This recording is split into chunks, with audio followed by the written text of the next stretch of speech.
യേശുവിൻ്റെ കൂട്ടായ്മയിലെ സ്നേഹം നിറഞ്ഞ എല്ലാ പ്രിയ സഹോദരങ്ങൾക്കും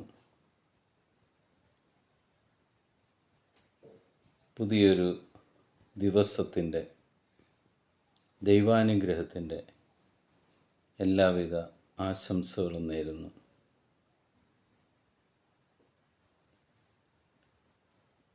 ഈ പ്രഭാതത്തിൽ നമ്മൾ ദൈവവചനം കണ്ടുകൊണ്ടും വായിച്ചുകൊണ്ടും ശ്രവിച്ചുകൊണ്ടും പുതിയൊരു ദിവസം തുടങ്ങുമ്പോൾ അത് നിങ്ങൾക്കെല്ലാവർക്കും അനുഗ്രഹമായി മാറട്ടെ എന്ന് പ്രാർത്ഥിക്കുന്നു.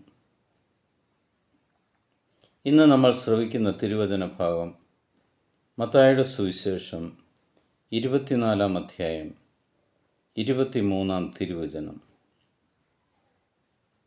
ഇതാ ക്രിസ്തു ഇവിടെ അല്ലെങ്കിൽ അവിടെ എന്നാരെങ്കിലും പറഞ്ഞാൽ നിങ്ങൾ വിശ്വസിക്കരുത്. കർത്താവ് ഈശോ മിശിഹ വളരെ വ്യക്തമായിട്ട് പ്രവചിക്കുകയാണ്. ആരെങ്കിലും നിങ്ങളോട് പറയുകയാണ് ക്രിസ്തു അവിടെയുണ്ട് ഇവിടെയുണ്ട് എന്ന് പറഞ്ഞാൽ നിങ്ങൾ വിശ്വസിക്കരുത് എന്ന് മുൻകൂട്ടി തന്നെ നമ്മൾക്ക് കർത്താവ് വലിയൊരു സത്യം വെളിപ്പെടുത്തി തരികയാണ്. കാരണം ക്രിസ്തു നിങ്ങളിൽ ഓരോരുത്തരിലുമുണ്ട്. ആ ജീവനുള്ള ദൈവം എപ്പോഴും നമ്മോട് കൂടെയുണ്ട്. ഈശോ പലപ്പോഴായിട്ട് പറഞ്ഞിട്ടുണ്ട്, ഭയപ്പെടേണ്ട, ഞാൻ നിന്നോട് കൂടെയുണ്ട്. എന്നാൽ നമ്മൾക്ക് വിശ്വാസമില്ല. വിശ്വാസമില്ലാത്തത് കൊണ്ട് തന്നെയാണ് നമ്മൾ ആരെങ്കിലും കർത്താവ് മരുഭൂമിയിലുണ്ടെന്ന് പറയുമ്പോൾ അത് കേട്ടോടിപ്പോകുന്നത്. എൻ്റെ പ്രിയ ദൈവമക്കളെ, നിങ്ങളുടെ കൂടെ തന്നെ കർത്താവുണ്ട്. ഭയപ്പെടേണ്ട എന്ന് പറഞ്ഞ ദൈവം നിങ്ങളുടെ കൂടെ തന്നെയുണ്ട്. 91-ാം സങ്കീർത്തനം നിങ്ങൾ വിശ്വാസത്തോടെ ചൊല്ലുമ്പോൾ അതിൽ തന്നെ നിങ്ങൾ പറയുന്നുണ്ട്, സർവശക്തൻ്റെ തണലിലും സംരക്ഷണത്തിലുമാണ് ഞാൻ കഴിയുന്നത് എന്ന്. നമ്മൾക്കില്ലാതെ പോകുന്നത് കർത്താവ് എൻ്റെ കൂടെയുണ്ടെന്നുള്ള വിശ്വാസമാണ്. ആ വിശ്വാസമില്ലാത്തത് കൊണ്ടാണ് നമ്മൾ മറ്റുള്ളവർ പറയുന്നത് കേൾക്കുമ്പോൾ അവിടെ ഉണ്ട് എന്ന് പറഞ്ഞ് നമ്മൾ ഓടിപ്പോകുന്നത്.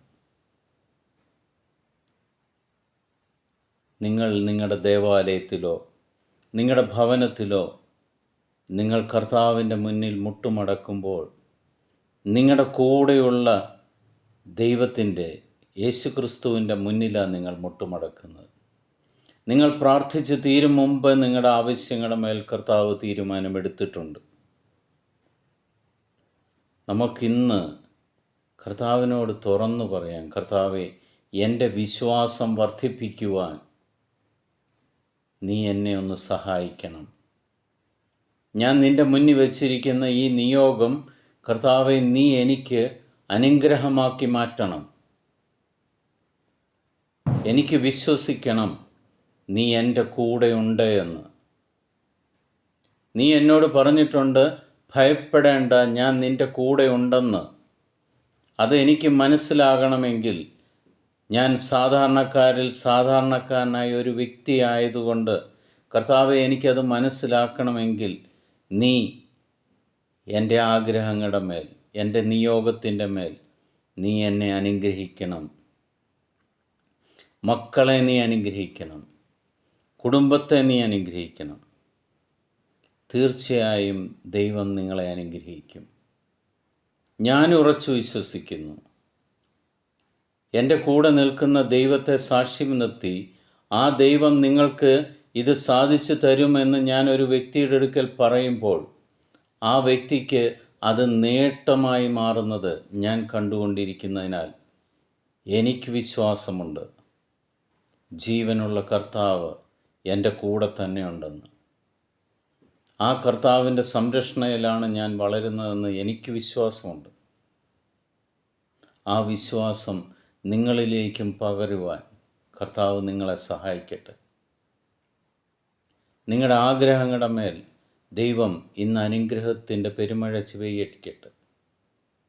ഈ 2026 നിങ്ങളുടെ അനുഗ്രഹത്തിൻ്റെ വർഷമായി മാറട്ടെ. നിങ്ങളുടെ വേദനകളെല്ലാം ദൈവം നിങ്ങളിൽ നിന്നും എടുത്തു മാറ്റട്ടെ. സന്തോഷത്തിൻ്റെയും സമാധാനത്തിൻ്റെയും വർഷമായി, അനുഗ്രഹത്തിൻ്റെ വർഷമായി ദൈവം നിങ്ങളെ സമൃദ്ധമായിട്ട് അനുഗ്രഹിക്കട്ടെ. ഈശോ താഴെ പറയുന്നുണ്ട്, കള്ളക്രിസ്തുമാരും വ്യാജപ്രവാചകന്മാരും നിങ്ങളുടെ ഇടയിൽ പ്രത്യക്ഷപ്പെടും. അടയാളങ്ങളും അത്ഭുതങ്ങളും കാണിക്കുകയും ചെയ്യും. നമ്മൾ വഴിതെറ്റി പോകാതിരിക്കാൻ വേണ്ടി തന്നെ മുൻകൂട്ടി തന്നെ കർത്താവ് നമ്മളോട് വെളിപ്പെടുത്തിയ കാര്യം, ക്രിസ്തു അവിടെയുണ്ട് ഇവിടെയുണ്ട് എന്ന് പറഞ്ഞ് കേൾക്കുമ്പോൾ നിങ്ങൾ ഓടി നടക്കരുത്. ക്രിസ്തു നിങ്ങളിൽ തന്നെയുണ്ട്. അവസാന തിരുവചനത്തിൽ കർത്താവ് പറയുന്നുണ്ട്, കിഴക്ക് നിന്നും പടിഞ്ഞാറോട്ട് പായുന്ന മിന്നൽ പിണർ പോലെയായിരിക്കും മനുഷ്യപുത്രൻ്റെ ആഗമനം. മനുഷ്യപുത്രൻ യേശു ക്രിസ്തു തിരിച്ചു വരുന്നത് കിഴക്ക് നിന്നും പടിഞ്ഞാറോട്ട് പോകുന്ന മിന്നൽ പിണർ പോലെയായിരിക്കും. അത്രയ്ക്ക് ശക്തമായിട്ടായിരിക്കും കർത്താവിൻ്റെ ആഗമനം. ആയതിനാൽ പ്രിയ സഹോദരങ്ങളെ, നിങ്ങളുടെ ഹൃദയമാവുന്ന ദേവാലയത്തിൽ കുടികൊള്ളുന്ന യേശു ക്രിസ്തുവിൽ വിശ്വസിച്ചുകൊണ്ട് ആ യേശുവിൻ്റെ മുന്നിൽ മുട്ടുമടക്കാം. യേശു നിങ്ങളുടെ എല്ലാ ആവശ്യങ്ങളുടെ മേലും അത് അനുഗ്രഹമാക്കി മാറ്റും. ശാന്തമായിരിക്കാം, കർത്താവിൻ്റെ കൂടെയായിരിക്കാം.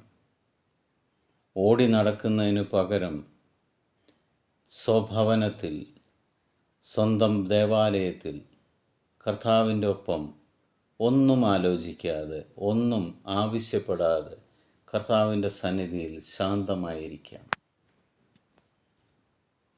ജീവനുള്ള ദൈവത്തിന് നിങ്ങളെക്കുറിച്ചൊരു പദ്ധതിയുണ്ട്. നിങ്ങളുടെ ആവശ്യങ്ങൾ എന്താണെന്ന് ദൈവത്തിന് അറിയാം. ശാന്തത ആവശ്യമാണ്. ശാന്തമായിട്ടിരിക്കുക. ദൈവം നിങ്ങളെ തൊടും, അനുഗ്രഹിക്കും. പിതാവായ ദൈവത്തിൻ്റെയും പുത്രനായ യേശു ക്രിസ്തുവിൻ്റെയും പരിശുദ്ധാത്മാവിൻ്റെയും കൃപയും അനുഗ്രഹവും സമാധാനവും എന്നും എപ്പോഴും നിങ്ങളുടെ കൂടെ ഉണ്ടായിരിക്കട്ടെ. ഈ നിമിഷം നമുക്ക് ലോകത്തിലെ 800 കോടിയിലധികം വരുന്ന എല്ലാ മക്കളെയും ദൈവപിതാവിൻ്റെ സന്നിധിയിലേക്ക് നമുക്ക് കൊണ്ടുവരാം. അവരും യേശു ക്രിസ്തുവിനെ ദൈവമായിട്ട് അംഗീകരിക്കട്ടെ. ഈ ലോകത്തിൻ്റെ ഏക രക്ഷകൻ യേശുവാണെന്ന് അവരും മനസ്സിലാക്കട്ടെ.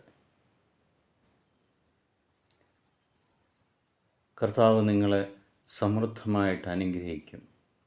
ഇന്ന് ജീവിതത്തിൽ നിങ്ങൾ എന്താഗ്രഹിക്കുന്നോ അത് ഇന്ന് ജീവനുള്ള സർവശക്തനായ ദൈവം നിങ്ങൾക്ക് അനുഗ്രഹമായി ഇന്നത് നൽകും. ഉറച്ചു വിശ്വസിക്കുക. ആ ദൈവം നിങ്ങളുടെ കൂടെ തന്നെയുണ്ട്. അത്യുന്നതനായ ദൈവത്തിൻ്റെ സംരക്ഷണയിലും അവൻ്റെ തണലിലുമാണ് നമ്മൾ കഴിയുന്നത്. ദൈവം നിങ്ങളെല്ലാവരെയും സമൃദ്ധമായിട്ട് അനുഗ്രഹിക്കട്ടെ. ഈശോ മിശിഹായ്ക്ക് സ്തുതിയായിരിക്കട്ടെ.